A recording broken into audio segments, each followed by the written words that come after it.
북한이 오늘 발사체 2발을 동해상으로 발사했습니다. 미국 언론은 바이든 정부 출범 이후 첫 탄도미사일이라 보도했지만 청와대는 단거리 미사일이라고 밝혔습니다. 내일 취임 후 첫 기자회견을 여는 바이든 대통령이 어떤 입장을 밝힐지 주목됩니다. 서해 수호의 날을 하루 앞두고 고 민평기 상사의 어머니를 만나 마음속 얘기를 들어봤습니다. 지난해 기념식에서 대통령에게 천안함 폭침이 누구 소행이냐고 물었던 유족입니다. 오는 7월 인천 계양을 시작으로 3기 신도시 사전 청약이 시작되지만 토지 보상이 늦어지고 있습니다. 청약에서 입주까지 10년 넘게 걸린 하남, 감일처럼 대규모 청약 난민이 발생할까 우려됩니다. 청약에서 저희가 10년 내놓게 경험했거든요. 서울의 아파트 공사장에서 새벽마다 집회가 열리고 있습니다. 인근 주민들이 소음으로 고통을 호소하고 있습니다. 하지만 경찰은 단속 기준에 못 미친다는 말만 되풀이하고 있습니다. 올해 들어 실손보험과 자동차 보험, 생명보험료가 줄줄이 오르고 있습니다. 갑자기 오른 보험료에 가입자들이 분통을 터뜨리고 있습니다.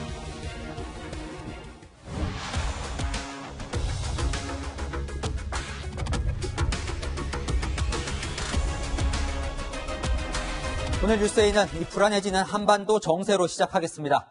북한이 오늘 아침 탄도미사일로 추정되는 단거리 미사일 2발을 발사했습니다. 이 탄도미사일로 확인된다면 나흘 전 발사했던 순항미사일과는 차원이 다른 명백한 유엔 안보리 결의 위반입니다. 파괴력이 큰 탄도미사일을 동해로 쐈다는 점에서 미국을 겨냥했다는 분석이 나오는데요. 바이든 행정부 출범에 맞춰 도발 수위를 높여가는 모습입니다. 청와대도 NSC 긴급회의를 열고 우려를 표했습니다. 첫 소식 정다은 기자입니다. 북한이 오늘 오전 7시 6분과 25분 한경남도 함주군 일대에서 동해상으로 단거리 미사일 2발을 발사했습니다. 북한이 서해상으로 순항미사일을 발사한 지 나흘 만입니다. 합참은 미사일이 고도 60km까지 치솟아 450km를 날았다고 했고 일본 측은 자국 배타적 경계수역 바깥에 떨어졌다고 밝혔습니다. 지난 1월 열병식에서 공개된 북한판 이스칸데르 개량형이거나 에이테킴스일 가능성이 거론됩니다. 북한 김정은 국무위원장이 발사 현장을 참관했을 가능성도 제기됩니다. 일본은 즉각 탄도미사일이라고 밝혔습니다. 北朝鮮が弾道ミサイル2発発射いたしました。 미국의 공식 입장은 단거리 미사일이지만 CNN 방송은 미 고위 당국자를 인용해 발사체 종류가 탄도미사일일 가능성을 제기했습니다.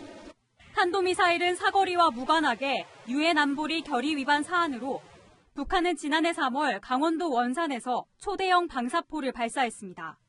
하지만 청와대와 외교부, 통일부 합참은 단거리 미사일이라고만 밝혔습니다. 동해상으로 발사된 단거리 미사일 2발을 포착하였습니다.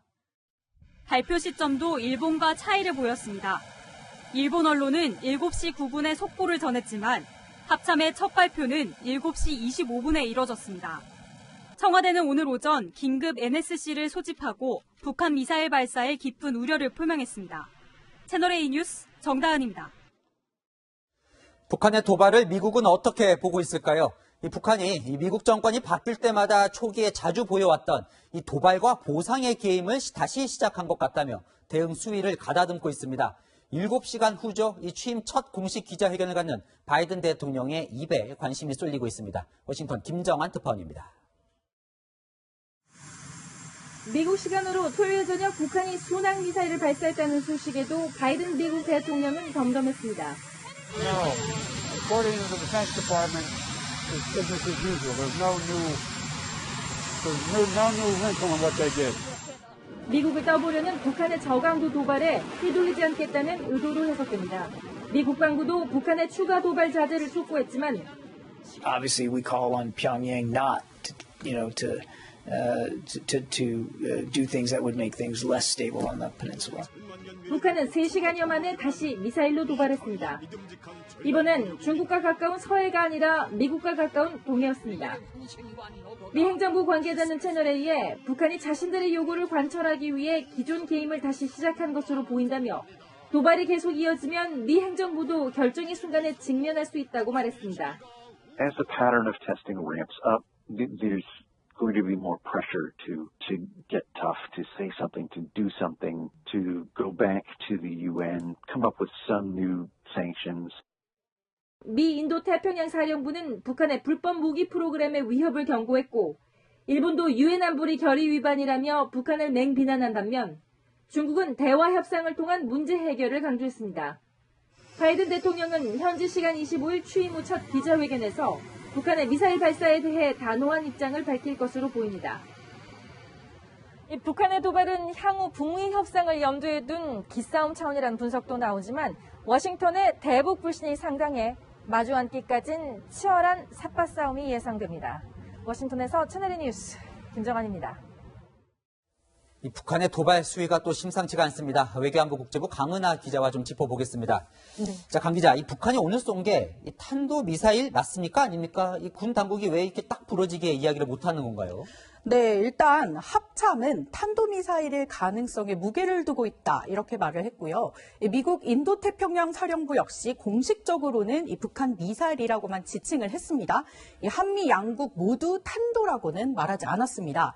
다만 일본의 스가 총리만 이 탄도미사일이라고 명확히 말을 했는데요. 이 한미 양국이 탄도미사일로 밝히지 못하는 건 이 북한이 어떻게 공개할지 알 수 없는 상황에서 이걸 단정적으로 발표하는 게 좀 부담스럽기 때문입니다. 일단은 가능성 정도로 얘기를 하고 이 북한 공개 여부를 지켜보겠다는 것으로 해석이 됩니다. 이 또 다른 이유는 만약에 진짜 탄도미사일일 경우인데요. 이 한미 셈법이 굉장히 복잡해집니다. 현재 유엔 안보리가 2009년에 채택한 대북제재 결의 제1874호는 이 북한에 대해서요. 탄도미사일 기술을 이용한 모든 비행체 발사를 금지하고 있습니다. 이 탄도를 인정하면 국제사회의 비난과 이 추가 제재를 논의해야 하는 이런 복잡한 상황에 직면하게 되는 겁니다. 저희가 이제 지난 일요일에 이제 순항 미사일을 쐈다고 바로 어제 전해드렸는데 네. 오늘 이제 곧바로 탄도 미사일로 추정되는 또 미사일을 쏜 건데요. 네. 이 도발 수위를 올리는 뭔가 이 북한이 계획이 서 있는 흐름이에요. 네, 그렇습니다. 지난 16일이죠. 김여정 부부장 이렇게 말했습니다. 3년 전 봄날 돌아오기 어려울 것이다. 잠설칠 일거리 만들지 말라. 그리고 나서 5일 뒤에 유엔 제재에 걸리지 않는 이 순항 미사일 도발을 단행했고요. 오늘은 탄도미사일 추정체 두 발을 쐈습니다. 김여정의 경고장대로 이 북한은 지금 계획된 시나리오대로 좀 움직이고 있을 가능성이 높은 겁니다. 또 오늘이 4.7 재보선 공식 선거운동 시작일이라는 점도 좀 주목할 만한데요. 미국의 대북 적대 정책 철회를 위해서 좀 남측이 뭔가 역할을 해야 한다는 그런 일종의 경고로 풀이가 됩니다. 지난해에도 총선 하루 전이죠. 이 순항 미사일을 발사했었는데요. 보수 야당에 유리할 수 있다는 예상과는 달리 지난해 총선에선 집권 여당이 승리를 했습니다. 만약에 이제 북한이 계획이 있다면 탄도미사일 그 다음이 또 걱정이 되는 거예요. 만약에 이 핵실험까지 이어진다면 정말 이게 심각해지는 건데요. 네, 그렇습니다. 이 북한이 2018년 봄을 내던지고 지금 무력 도발로 선회를 했죠. 사실 이 수위 점점 높아질 걸로 보여집니다. 특히 이 북한 최대 명절인 김일성 생일이 바로 다음 달 15일입니다. 대륙간 탄도미사일 ICBM이나 잠수함 발사탄도미사일 SLBM 등의 도발로 이 정점을 찍을 가능성이 있습니다. 이 북한은 2017년 9월 이 6차 핵실험 이후에 이 핵실험을 중단한 상황이죠. 추가 핵실험 파국으로 가는 길입니다. 선택할 가능성은 크지 않아 보입니다. 어쨌건 이 임기 내내 이 남북관계에 공을 들여온 청와대로서는 임기 5년 차에 지금 이 상황 고심이 깊을 것 같습니다. 그렇습니다. 이 도쿄 올림픽 등을 좀 계기로 삼아서 남북 대화나 북미 대화를 좀 희망했던 청와대, 사실 이런 연이은 미사일 도발로 난감할 수밖에 없습니다. 이 청와대는요 오전에 NSC 상임위를 열고 이 복잡한 상황을 좀 염두한 듯 미사일 발사에 대해서 유감이 아닌 깊은 우려를 표했습니다. 이 정부 고위 관계자는 내일 열릴 이 서해 수호의 날 행사에서의 연설도요 이런 상황을 좀 반영해서 수정을 검토하고 있다 이렇게 밝혔는데요. 이 바이든 대통령 우리 시간으로 내일 새벽에 이 취임 후 첫 기자회견을 앞두고 있습니다. 이 북한이 이 일정을 고려해서 도발을 단행했다 이런 분석도 나오고 있습니다. 참 이 북미 정상이 3번이나 만났는데 또 제자리인 건지 좀 답답한 마음도 드네요. 지금까지 강은하 기자와 살펴봤습니다. 네. 자, 다음 소식입니다. 이 13일간의 재보선 공식 선거운동 그 막이 올랐습니다. 이 박영선, 오세훈 두 서울시장 후보 총각을 다투며 종일 서울을 누볐는데요. 그야말로 총력전이 펼쳐졌습니다. 정한희 기자입니다. 공식 선거운동이 시작되는 자정. 편의점 아르바이트로 일정을 시작한 박영선 더불어민주당 후보가 내리 3선을 한 구로에서 출정식을 가졌습니다. 이낙연 상임선대위원장과 당내 의원들, 율동단까지 총출동했습니다. 우리는 이명박 시즌2를 결코 용납할 수 없습니다. 1년 있다 시간 끝나는 양반이 정부하고 싸움만 하고 1년을 보내겠다. 그건 아니지 않습니까? 서울시장이라는 자리는 하고 싶으면 하고 그만두고 싶으면 마음대로 때려치는 그런 자리가 아닙니다. 자정 지하철 방역 작업을 했던 오세훈 후보는 단일화 과정에서 경쟁했던 후보들과 합동 유세를 펼쳤습니다. 재개발 재건축을 무조건 막아온 박원순 시장이 그대로 계속되면 여러분 그것이 바람직한 서울시장입니까? 안철수 목이 터지더라도 야권 단일 후보 오세훈 후보를 100번 1000번 외치겠습니다. 만약 민주당 후보가 당선된다면 범죄를 심판하기는커녕 그 범죄를 정당화시키는 것 아니겠습니까, 여러분? 야권 후보 단일화 이후 실시된 한 여론조사에선 오 후보가 박 후보를 18.5%포인트 차로 앞서는 것으로 나타났습니다. 여론조사 결과 발표는 이번 달 말까지만 가능하고 다음 달 1일부터 실시되는 여론조사는 공표가 금지됩니다. 채널A 뉴스 정한입니다. 물론 한 표 한 표가 다 중요하겠지만 여야 각각 선거 승리를 거머쥐기 위해 절대 놓칠 수 없는 연령대가 있다고 합니다. 민주당은 2030, 국민의힘은 3040이라는데요. 공통적으로 포함된 30대 마음을 사로잡기 위한 치열한 쟁탈전이 예상됩니다. 그 이유를 윤수민 기자가 분석해드립니다.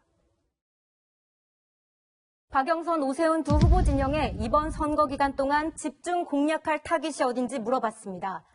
박영선 캠프는 집 나간 2030을 되찾아오겠다.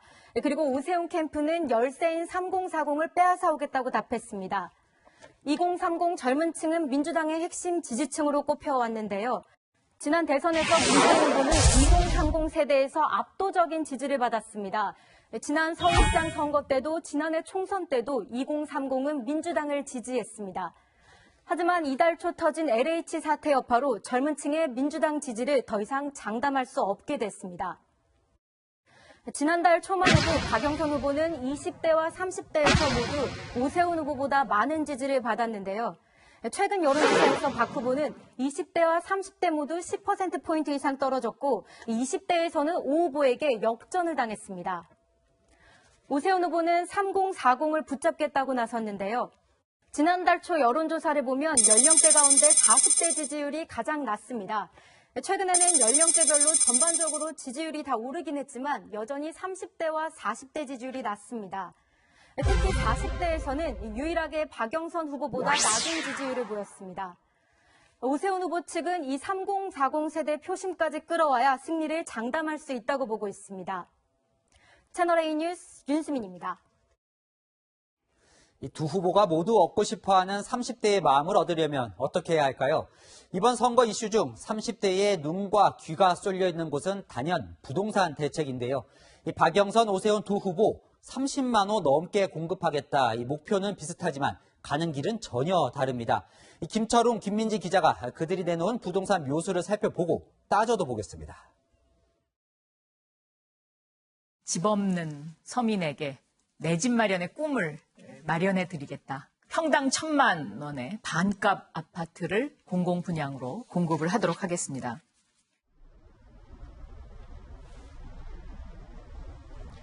지은 지 30년 된 서울 노원구의 임대아파트 단지입니다. 박영선 후보는 이렇게 낡은 공공주택 단지부터 용적률을 높여서 재건축에 들어가겠다는 구상입니다. 이 부지는 서울시 소유인데 토지는 시가 계속 받고 건물만 민간에 분양해서 평당 분양가를 1,000만 원 밑으로 낮출 수 있다는 공약입니다. 박영선 후보는 5년간 분당의 3배 규모인 30만 호를 반값으로 공급하겠다고 나섰습니다. 올해 서울의 입주 물량이 2만 6천 호입니다. 저로서는 그냥 집만 있는 것만으로도 걱정이 없을 것 같습니다. 주위의 상권 같은 것들이 이제 발전을 하면서 애들이 삶이 윤택해질 텐데 그것만으로 좋지 않을까 생각을 합니다. 조심스럽긴 한데 아무래도 이제 공공 임대주택이 들어오면 또 땅값이 떨어지거나 이런 우려들이 사실 어느 정도는 있거든요. 민간에서 하는 게 좋다고 생각하거든요. 전문가들은 서민 아파트 공급 추진은 좋지만 활용 가능한 땅이 제한적이고 주민협조 등 추진 과정이 쉽지 않을 거라고 지적합니다. 플레이치 사태가 터지고 나서 어느 사람들이 공공 주도로 하는 사업에 들어갈 것이냐, 주민들이 반발로 인해 가지고 사업이 된 적이 별로 없어요. 현실적으로 실현하기에는 쉽지가 않다. 장점은 일단은 공공이라고 하는 신뢰성 있는 기관이 중심이 돼서 추진한다고 그 한 점이죠.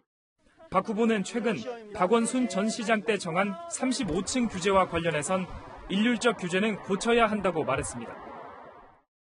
지역이 몇 군데 있습니다. 여의도에도 있고요, 목동에도 있고요, 잠실에도 있고요, 압구정동에도 있고 상계동에도 있고요. 높이 규제도 풀고 정말 신속하게 1년 내에 가시적인 성과를 만들어내겠습니다. 1971년 지어진 이 아파트는 4년 전 서울시가 지구단위 계획을 세우면서 재건축 사업이 추진됐습니다. 하지만 이듬해 박원순 전 시장이 주택시장 안정화를 이유로 들어 사업은 보류된 상태입니다.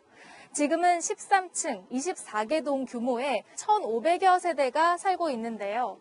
오 후보의 공약대로 용적률도 높이고 층수도 최대 50층까지 완화가 된다면 1,000세대 이상 공급은 늘어날 수 있습니다. 오세훈 국민의힘 후보는 5년간 분당의 4배 물량인 36만 호 공급을 공약했는데 이 가운데 절반을 재건축, 재개발 규제를 풀어 만들겠다고 했습니다. 당장은 쉽지 않을 것 같거든요. 시장이 되고 나면은 밀려나서 막상 실현되지는 않은 게 오래전이거든요. 이번 정권에서는 내가 공공으로 이제 그거를 했었고 규제를 했었는데 이거에 대해서는 계속 부작용들이 더 부각이 됐잖아요. 시장의 어떤 부분들은 확실히 이제 민간에 맡기는 게 맞고.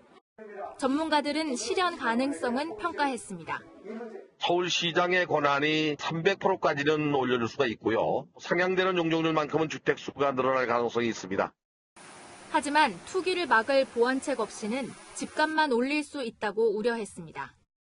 과도한 기대감으로 아파트 가격이 다시 들썩일 가능성이 있기 때문에 이에 대한 대비책도 함께 마련해야 될 것으로. 오 후보는 재산세 감면을 중앙정부에 건의하겠다고도 했습니다. 채널A 뉴스 김민지입니다. 자, 부동산 문제가 이렇게 중요한데 1가구 1주택 이번 정부는 고위공직자들에게 이런 원칙을 요구했습니다. 그래서 지난해 민주당 소속 의원들은 주택 처분 서약서를 썼고 국무총리는 주택을 처분하라고 경고했습니다. 그런데 민주당과 총리실에 여전히 다주택자인 공직자가 18명인 것으로 나타났습니다. 이들은 뭐라고 해명하는지 전혜정 기자가 들어봤습니다. 이번 재산 공개에서 다주택자로 집계된 더불어민주당 의원과 국무총리실 고위공직자는 모두 18명입니다. 민주당 의원들은 지난해 총선 전 다주택 처분 서약서를 썼고 당 지도부가 늦어도 이달 말까지 매각하라고 했지만 여전히 13명이 다주택자였습니다. 민주당은 총선 후보자에게 2년 안에 실거주의 주택에 대한 처분 이행을 서약했습니다. 이 서약은 반드시 지켜야 하는 국민과의 약속입니다. 해명은 제각각입니다. 홍영표 의원은 상속을 받아 지분을 형제들과 공동 소유 중이라고 했고 윤관석 의원은 사무실이어서 매각 대상이 아니라고 했습니다. 임종성 의원은 집을 모두 내놨지만 안 팔리고 있다고 했고 이상민 의원은 한 채엔 어머니가 수십 년째 살고 있고 다른 한 채는 내놨지만 사려는 사람이 없다고 했습니다. 지난해 정부에서 총대를 맨 건 정세균 국무총리였습니다.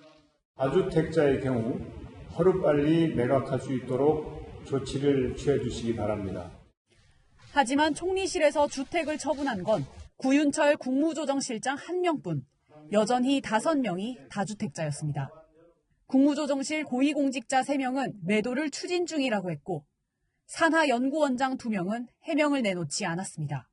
일부 민주당 의원들은 주택을 근린생활시설로 바꾸거나 가족에게 증여하는 등의 방법으로 다주택자 꼬리를 뗐습니다.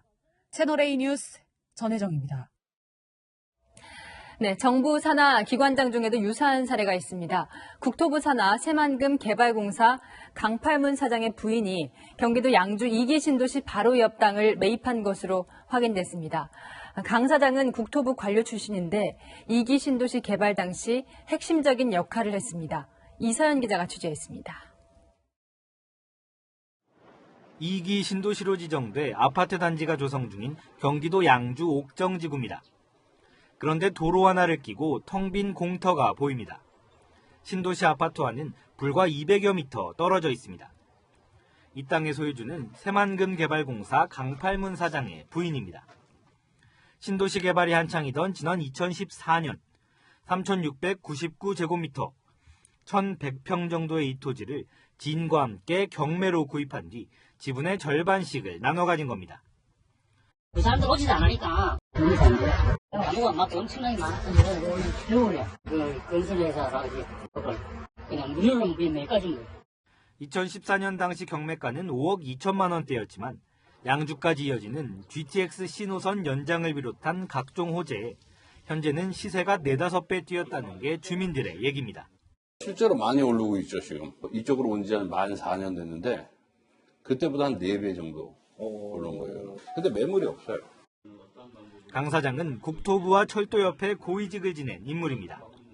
지난 2005년엔 건설교통부 주거복지본부장으로 노무현 정부 831 부동산 대책을 주도했는데 여기엔 당초 610만 제곱미터였던 양주 신도시 택지지구를 1,050만 제곱미터로 늘리는 등의 내용이 포함되어 있습니다. 또 지난 2014년 GTX 노선에 대한 예비 타당성 조사가 진행 중일 당시엔 한국철도협회 상임 부회장을 역임하기도 했습니다. 하지만 강 사장은 투기 목적은 아니었다고 밝혔습니다. 신도시가 다 되고 개발 다 되고 나서 아마 구입을 했을 것인데 투기하려면 그런 땅을 살 리가 없죠.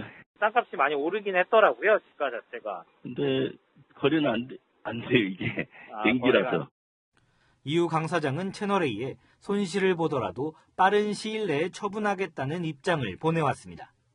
새만금 개발공사는 본인과 가족 명의로 LH 아파트 15채를 구입했다가 징계를 받고 퇴사한 전직 LH 직원을 3급 경력직으로 채용했던 사실이 드러나 물의를 빚기도 했습니다.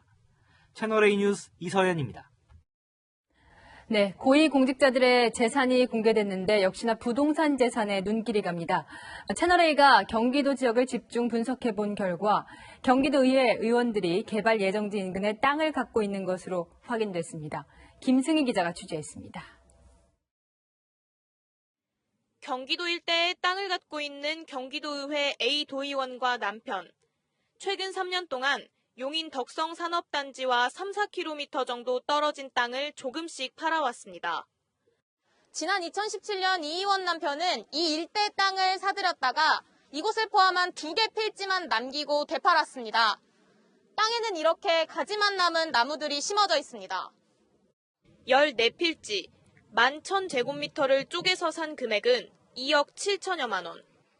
인근 부동산은 매입 시점보다 땅값이 올랐다고 말합니다. 많이 땅값이 올랐어요. 3년 전에 30만 원이었었는데 지금은 60만 원에도 없어요, 매물이. 땅을 팔고 몇 달 뒤 경기도에서는 해당 지역을 토지를 거래하려면 반드시 허가받아야 하는 구역으로 지정했습니다. A 도의원의 남편은 땅을 판 지난해 경기 화성시 동탄 이 신도시와 2km 떨어진 곳에 다시 땅을 샀습니다.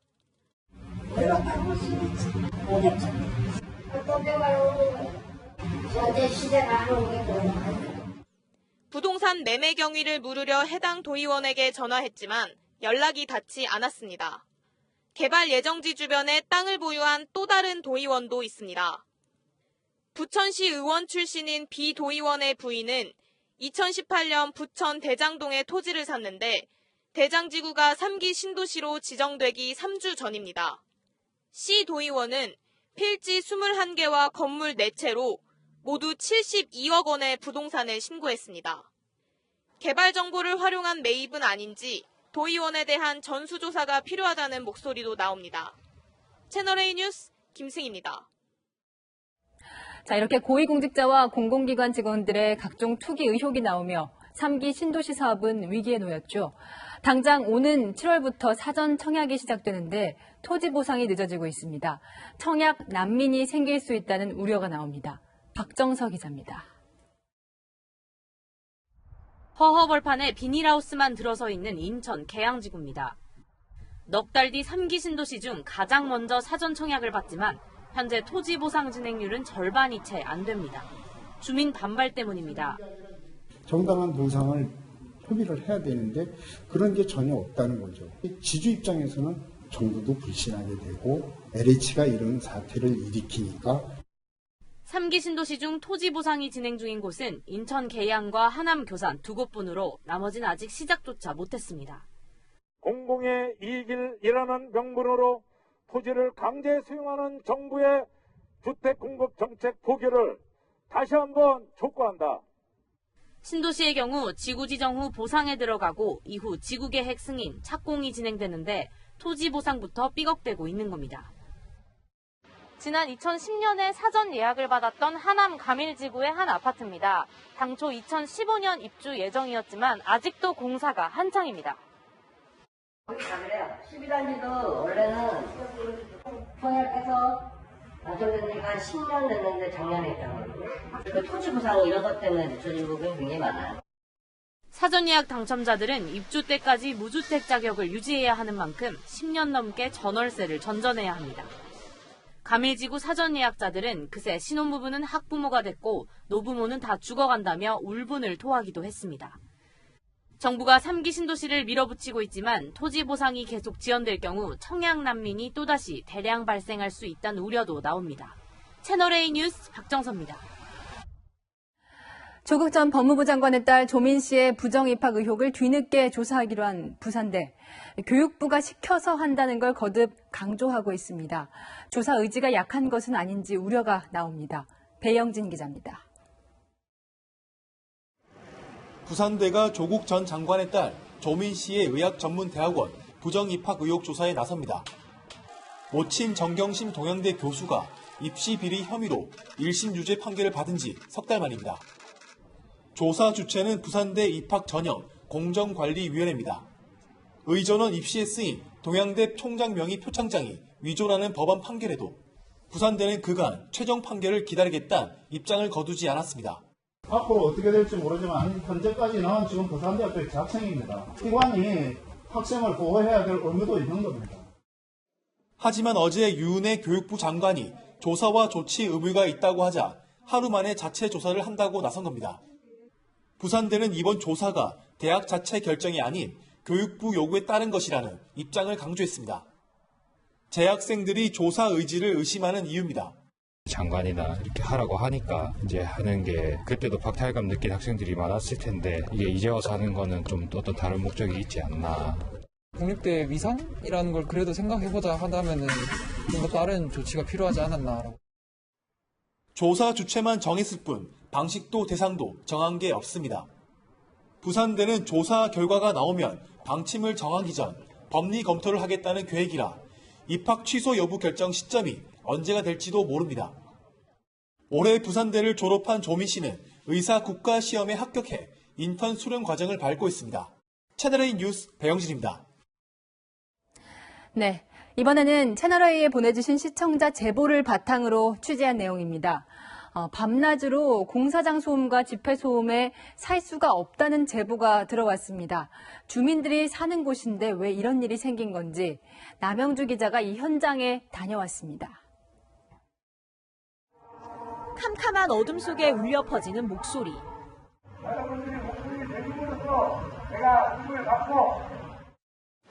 아파트 공사 현장 앞에서 한국노총과 민주노총이 각자의 노조원을 고용하라며 집회를 연 겁니다.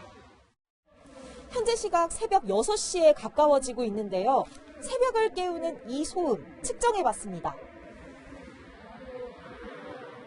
진공 청소기 소리와 비슷한 70데시벨입니다. 공사장과 맞닿아 있는 아파트 주택가 주민들은 지난주부터 시작된 집회에 잠을 잘 수 없다고 호소합니다. 새벽 4시 반서부터 나와요. 그러니 잠을 자갔어요. 해도 너무하지. 낮밤으로 소음으로 인한 피해가 상당히 많아요. 직접 늦었다는 사람들도 있고, 그리고 이제 뭐 밤에 막 잠을 못 자서 힘들었다는 사람들도 있고. 경찰은 지난해 12월 자정부터 오전 7시까지 주거 지역에서 집회를 할 경우 소음 기준을 평균 60dB에서 55dB로 강화했습니다. 이 기준대로라면 해당 집회는 평균 소음 기준을 위반했을 가능성이 큽니다.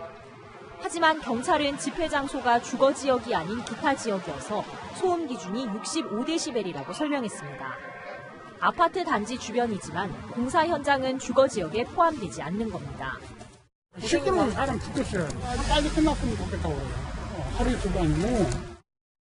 경찰은 소음 기준을 넘기면 소리를 낮추게 한다고 설명합니다. 하지만 낮에 들리는 공사 소음까지 견뎌야 하는 주민들은 경찰 조치가 여전히 불만입니다. 채널A 뉴스 남영주입니다. 백신 접종이 시작됐지만 코로나 확진자는 여전히 400명대를 오르내리고 있습니다. 누적 확진자는 이제 10만 명을 넘었습니다. 정부가 방역 고삐를 줄이지 않고 있지만 빠져나가는 사람들이 있는 겁니다. 어제 서울 강남에선 늦은 밤까지 영업을 하던 유흥업소가 단속됐는데 업소 안에 있던 손님과 종업원이 100명이 넘습니다. 단속 당시 상황을 전민영 기자가 보여드립니다. 굳게 잠긴 유흥주점 출입문 앞. 소방관들이 구조에 쓰는 절단기로 철문 손잡이를 뜯어냅니다. 문을 열고 경찰관들이 불 꺼진 복도로 들어서자 급히 도망치는 남성이 보입니다. 사람 있어. 야, 네가 왜 도망가? 야, 너 일로 와. 숨바꼭질하듯 도망치는 남성 뒤를 따라가자 음악 소리가 흘러나오는 방이 나옵니다. 여기 음악 소리 나네, 여기. 2층 가봐. 불을 켠 복도에는 수십 명의 남녀가 발 디딜 틈 없이 빼곡하게 숨어 있었습니다. 단속을 피해 위층으로 도망친 겁니다. 경찰관이 앞으로 나가기 어려울 정도입니다. 다 내려오세요, 빨리. 다 원래 있던 도로 다 들어가세요, 빨리. 얼굴을 가리며 원래 있던 방으로 돌아갑니다. 경찰을 발견하고 다급히 마스크를 쓰는 여성도 있습니다. 경찰 단속에 적발된 유흥업소 손님과 직원은 모두 135명. 경찰은 밤 10시 이후 영업금지와 5인 이상 집합금지 등 방역수칙을 어긴 업소에 영업금지 등 행정처분을 내려달라고 구청에 넘길 방침입니다. 단속에 적발된 손님들도 과태료 10만 원을 물어야 합니다. 채널A 뉴스 전민영입니다. 올해 실손보험에 이어 생명보험, 자동차 보험까지 줄줄이 오릅니다. 특히 가입자가 많은 실손보험료가 오른다는 소식에 화난다는 분이 많습니다. 홍유라 기자가 취재했습니다. 나이 먹을수록 이제 의료비가 많이 나가는데 뭐든지 다 올라갔고 정말 살기 힘들어 이제.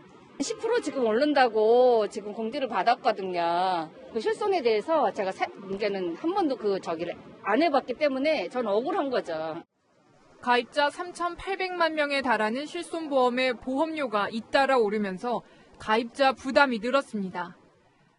보험 종류와 회사를 가리지 않고 두 자릿수 인상률을 기록했는데 20% 가까이 오른 곳도 있습니다. 갱신 주기에 맞춰 인상률이 한 번에 반영되기 때문에 체감 인상폭은 훨씬 큽니다. 한 40대 남성은 2만 9천 원이던 실손 보험료가 4만 5천 원으로 올라 54% 인상됐고 40대 여성은 3만 2천 원에서 4만 7천 원까지 뛰어 47% 오른 고지서를 받게 됐습니다. 급격한 보험료 인상에 대해 보험사는 어쩔 수 없다는 입장입니다. 실손보험 손해율이 100%를 넘기면 걷어들이는 보험료보다 나가는 보험금이 더 많은 건데 2019년에 이어 지난해 상반기에도 130%를 넘었기 때문입니다. 한 보험사는 이번 달부터 아예 실손보험 판매를 중단했습니다. 전문가들은 무분별한 비급여 진료를 관리하는 게 필요하다고 조언합니다. 그러니까 삐끗했는데 두세 번은 되는데 이걸 막 10대 패키지로 끊게 한다든지 그로 인해서 이제 청구가 되고 보험금이 나가면 보험료 인상으로 이렇게 이어지는 거잖아요. 이런 가운데 일부 자동차 보험과 생명보험도 줄줄이 오를 예정이어서 서민들의 시름만 깊어질 전망입니다. 채널A 뉴스 홍유라입니다. 내일은 천안함 폭침 10일주기입니다. 무슨 수행인가, 누구 수행인가 좀 말씀 좀 해주세요. 저 수행이라고 진실로 해본 일이 없어요. 그래서 이 늙은이에서 한점 치워주세요. 작년 서해수호의 날 대통령에게 한을 풀어달라고 말했던 고 민평기 상사의 어머니를 만나고 왔습니다. 천안함 유족의 외롭고 원통한 마음은 여전하다고 말합니다. 제가 직접 취재했습니다.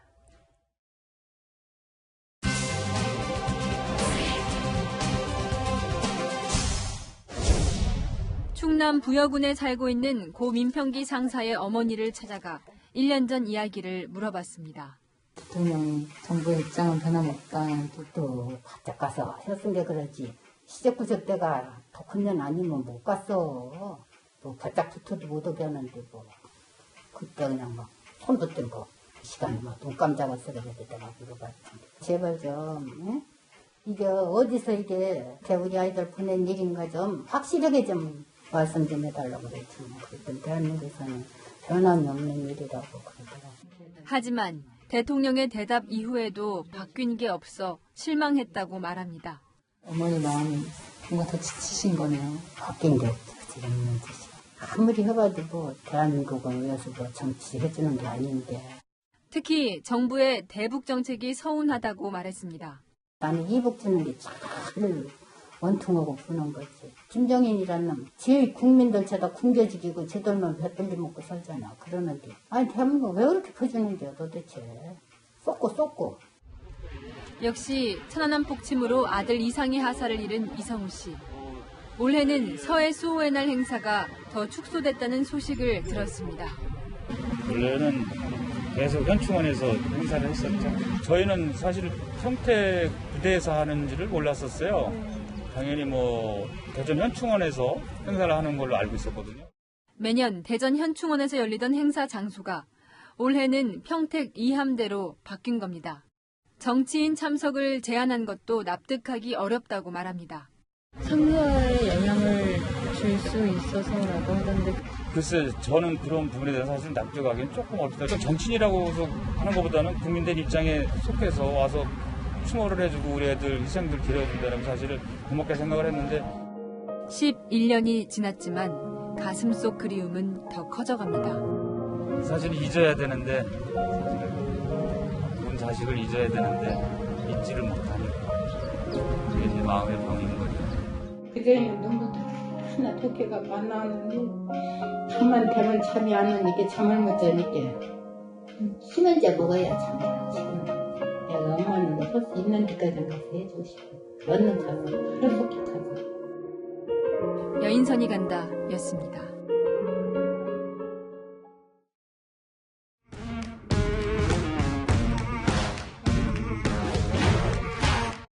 이야랑 정치부 이동훈 기자와 함께합니다. 첫 번째 주제 보여주시죠. 네. 자, 죄가 없는 게 뭘까요? 색깔입니다. 선거 앞두고 색깔론이 제기됐습니까? 네, 색깔론 하면 북풍 같은 게 떠오르시는 분도 계시겠지만 이번에는 좀 다릅니다. 민주당 의원들 SNS에 올라오는 이미지를 좀 함께 보고 계신데요. 파랑은 민주당, 빨강은 국민의힘을 상징하죠. 자, 당신은 빨간색이 어울리는 사람이 아니다. 단 한 번도 탐욕에 투표한 적이 없다. 그러니까 네. 민주당이 미워도 이 탐욕을 상징하는 국민의힘은 찍지 말라 이런 건가요? 네, 이에 맞서서 패러디물도 나왔는데요. 당신은 파란색이 어울리는 사람이 아닙니다. 당신은 한 번도 성욕에 투표한 적이 없다는 내용입니다. 자, 이 민주당 전임 시장들의 그 성추행 전력을 부각시킨 거군요. 네, 하나 더 보실까요? 조수진 국민의힘 의원은 SNS에 빨간색 국가대표 유니폼을 입은 박지성 선수의 사진을 공유했는데요. 빨강은 대한민국 축구대표 유니폼 색이다. 색깔은 죄가 없다고 했습니다. 여야 모두 좀 유치한 다툼 아닙니까? 네, 논리적 설득보다는 감성 전략에 치우친다는 비판도 나오는데요. 민주당이 당원들에게 보내고 있는 다른 영상 잠깐 보고 오시죠. 민심의 파도는 민주당을 흔들지만 민심의 조류는 우리와 함께할 것입니다. 김근식 국민의힘 비전 전략실장은 탐욕을 위해 노무현 파리하는 한심한 집단이라고 비판했는데요. 민주당 관계자는 국민의힘은 팔 사람도 없지 않냐고 받아쳤습니다. 네, 다음 주제 보겠습니다. 네. 자, 김어준을 지켜라. 네. 무슨 내용일까요? 박영선 민주당 서울시장 후보가 오늘 아침 TBS 라디오 김어준의 뉴스공장에 출연했는데요. 뭐라고 말했는지 들어보시죠. TBS 방송 지원을 중단하겠다라는 이야기도 했는데 드디어 TBS 방송 탄압이 시작되는 것이다. TBS가 서울시 산하 기관이 더 이상 아닙니다. 독립 재단이에요. 송영길 민주당 의원은 김어준, 그가 없는 아침이 두려우십니까? 이 공포를 이기는 힘은 우리의 투표라면서 박영선 후보 지지를 호소했습니다. 노골적으로 김어준 씨와 선거를 연결시키는 거군요. 네, 김어준 씨를 전면에 내세워서 지지층 결집에 나선 것으로 해석됩니다. 정치적 편향성 논란으로 비판을 받고 있는데도 이렇게 말하는 게 선거에 유리하다고 판단한 것 같습니다.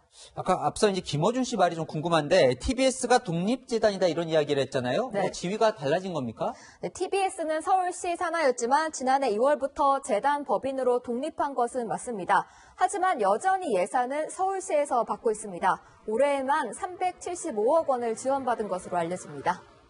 사실 TBS가 비판을 받는 건 교통방송인데 이 정치적 편향성 논란을 자주 일으키기 때문이에요. 네, 직접 보고 판단해 보시죠.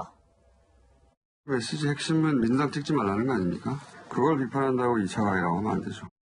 김 지사가 원래 그 동네에서 유명한 거짓말 못하는 성격입니다. 솔직하게 이야기한 걸 제가 보기엔 재판부가 야비하게 이용한 거다. 특정 정당에만 우호적이다 그런 지적인 거죠. 네, TBS의 설립 취지는 서울 시민의 교통정보, 생활정보 제공입니다.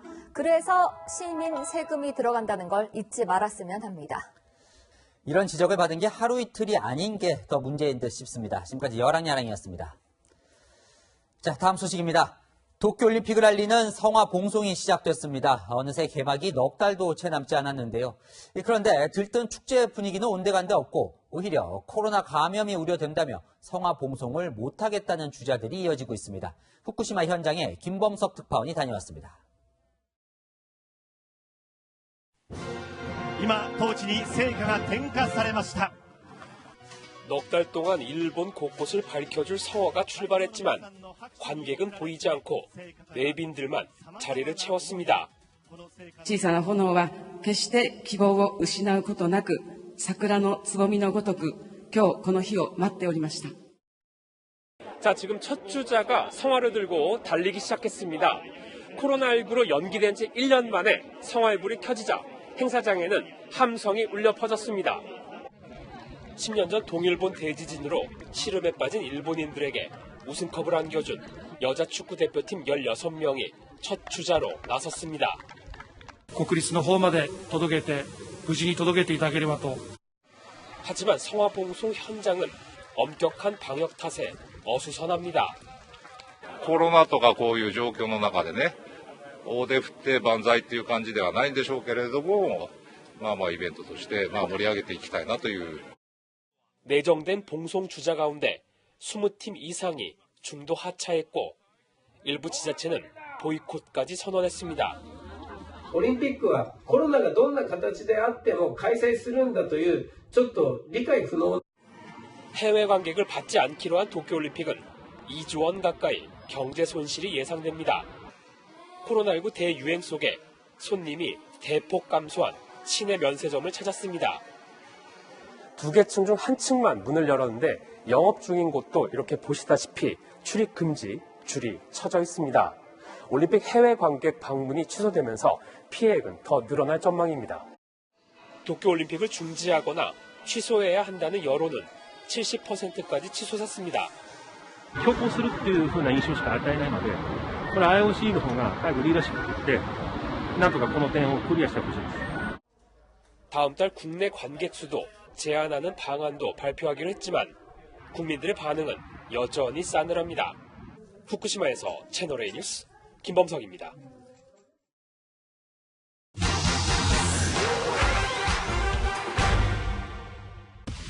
스토킹 범죄 처벌법, 지난 1999년부터 이 법원이 국회 문턱을 못 넘고 폐기됐는데요.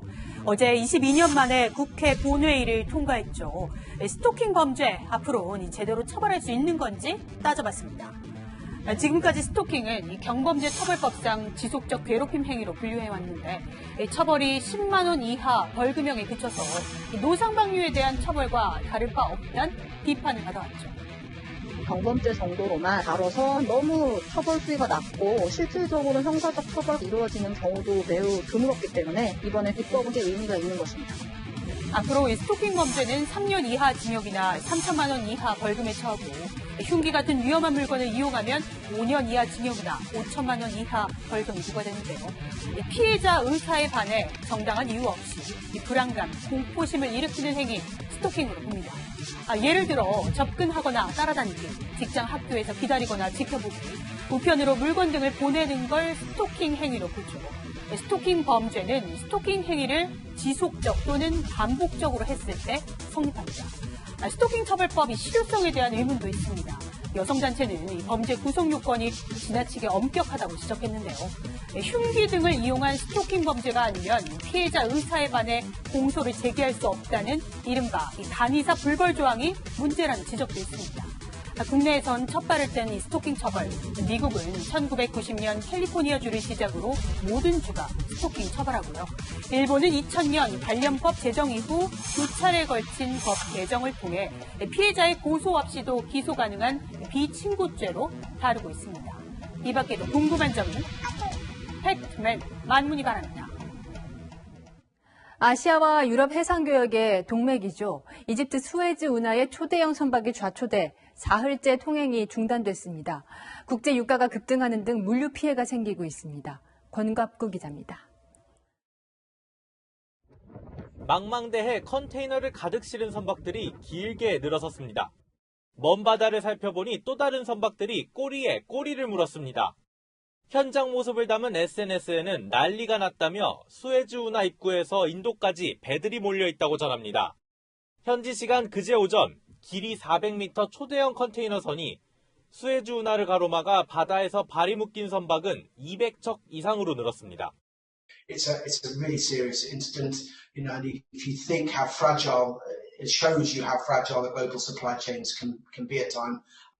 전 세계 물류 가운데 12%가 지나가는 지중해와 인도양 사이 통로가 끊기면서 국제 원유값이 하루 새 6% 급등하는 등 피해가 속출했습니다. 우리 해운사들도 마찬가지입니다. 1주, 2주 이상 거기 만약에 그렇게 수십 척의 선박이 묶여 있으면 거기를 못 지나가고 다른 데를 우회를 해야 되니까 다른. 강한 바람에 항로를 이탈한 에버기브노는 뱃머리와 선미가 양쪽 제방에 끼어 멈췄습니다. 밀물이 가장 높아지는 28일쯤 일부 인양할 것으로 알려져 일주일 이상 통행 중단이 우려됩니다. 에버기브노의 일본 소유주는 운항 차질을 빚고 있는 선박과 수에즈 운하 당국자 등에게 사과했습니다. 채널A 뉴스 권갑구입니다.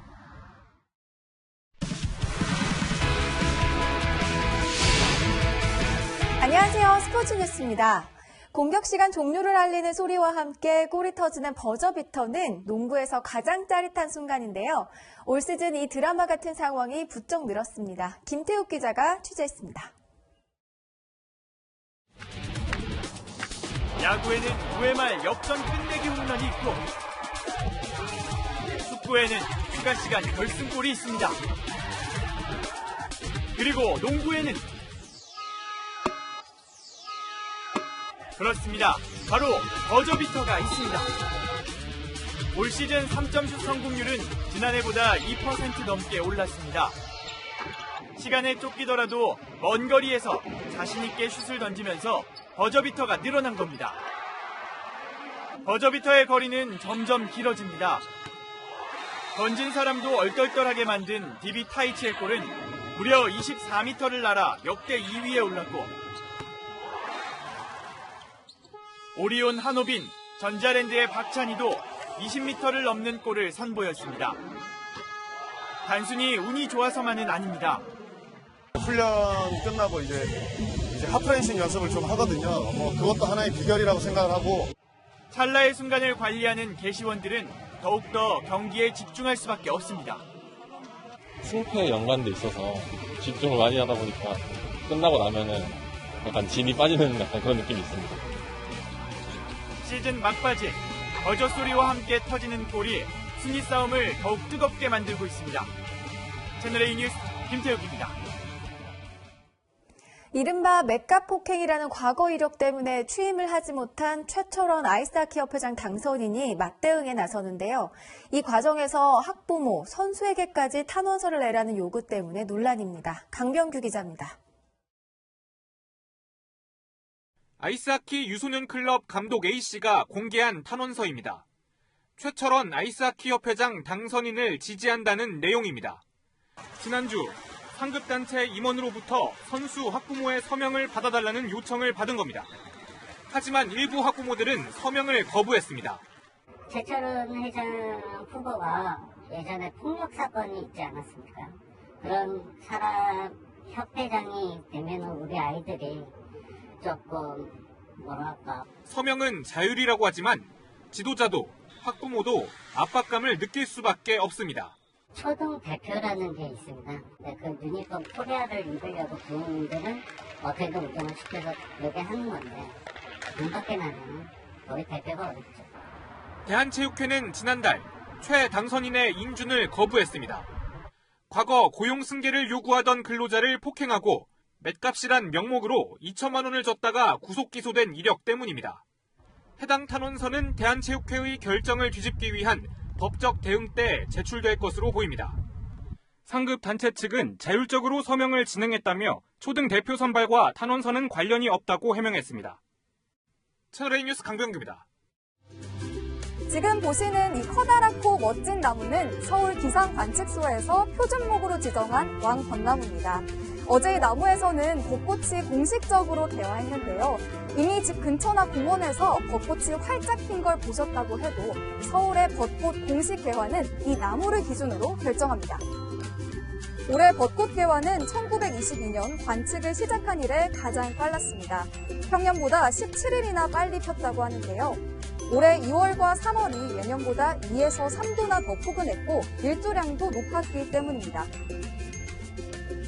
내일은 오늘보다 더 포근합니다. 한낮에 서울은 20도, 광주는 25도까지 오르겠습니다.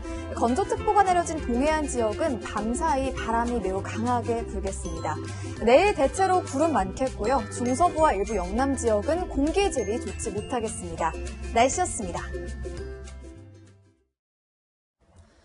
땅에서 하늘을 보면 푸르게 보이듯 하늘 저 높이에서 보면 땅도 푸를 것이다. 장자가 생명의 근원인 땅을 칭송하며 한 말입니다. 오늘 재산 공개가 있었는데 고위공직자 절반이 땅을 갖고 있었습니다.